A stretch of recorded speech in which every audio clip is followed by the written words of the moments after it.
Hello guys, നിങ്ങളിങ്ങനെ Vagamon trip പോകണമെങ്കിൽ മസ്റ്റായിട്ട് വിസിറ്റ് ചെയ്യേണ്ട ഒരു റെസ്റ്റോറൻ്റ് ആയിട്ട് സെബാൻ്റെ തട്ടുകട. ഞാൻ കുറേ യൂട്യൂബ് വീഡിയോ കണ്ടിട്ടാണ് ഇങ്ങോട്ട് വന്നത്. അപ്പോൾ ഇവിടുത്തെ സ്പെഷ്യലായിട്ട് കുറേ ഐറ്റംസ് ഉണ്ട്. നമ്മളതിൻ്റെ അകത്ത് ആദ്യം തന്നെ ഓർഡർ ചെയ്ത് പൊറോട്ടയായിരുന്നു, പിന്നെ ഒരു നല്ല ചൂട് കട്ടൻ കാപ്പി, അതിനുശേഷം നല്ല ചിരട്ട പുട്ട്, നാടൻ കോഴിക്കറി, ബട്ടർ പനീർ. അതിനുശേഷം ഈ സെബാൻ്റെ കടയെ ഇത്രയ്ക്കധികം ഫേമസ് ആക്കി ഇവിടെ സ്പെഷ്യൽ ഐറ്റമായിട്ടുള്ള ഇടിയിറച്ചി, ഇത്രയും സാധനങ്ങളായിരുന്നിട്ട് നമ്മൾ ഓർഡർ ചെയ്തത്.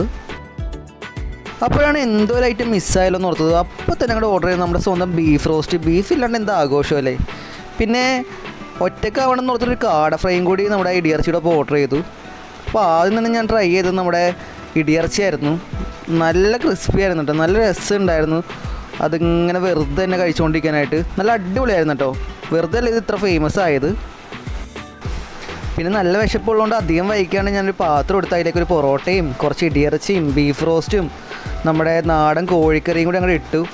ഞാൻ പൊറോട്ട അങ്ങോട്ട് കിള്ളി ആദ്യം തന്നെ കുറച്ച് അങ്ങോട്ട് ബീഫ് റോസ്റ്റായിട്ട് അങ്ങോട്ട് മിക്സ് ചെയ്തിട്ട് ഒരു ഉരുളെടുത്ത് അങ്ങോട്ട് വായിലോട്ട് അങ്ങ് വെച്ചു. നല്ല അടിപൊളിയായിരുന്നു കേട്ടോ. ഈ ഒരു തണുപ്പത് നല്ല ചൂട് ബീഫ് റോസ്റ്റും പൊറോട്ടയും കൂടി കിട്ടിയപ്പോഴേക്കും വയറും മനസ്സും അതേപോലെ തന്നെ അങ്ങോട്ട് നിറഞ്ഞ്.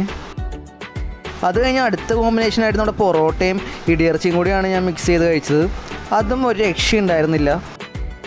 ആരും എൻ്റെ തീറ്റ കണ്ട് കണ്ണൊന്നും വെക്കരുതേ, അത്രയും വിശപ്പുണ്ടായോടാ.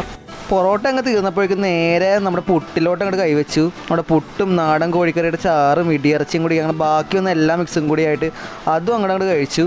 പിന്നെ ലാസ്റ്റായിട്ട് നമ്മുടെ കാട ഫ്രൈ ട്രൈ ചെയ്തത്. കാടയിൽ നല്ല കിടിലിനായതുകൊണ്ട് ഞങ്ങൾ ഒരെണ്ണം കൂടെ കാട ഓർഡർ ചെയ്തിട്ടോ. ഇതൊരു പ്രൊമോഷൻ വീഡിയോ ഒന്നും അല്ല. അപ്പോൾ വാഗമൺ വരുന്നവർ എന്തായാലും ഇവിടെ വിസിറ്റ് ചെയ്യണേ.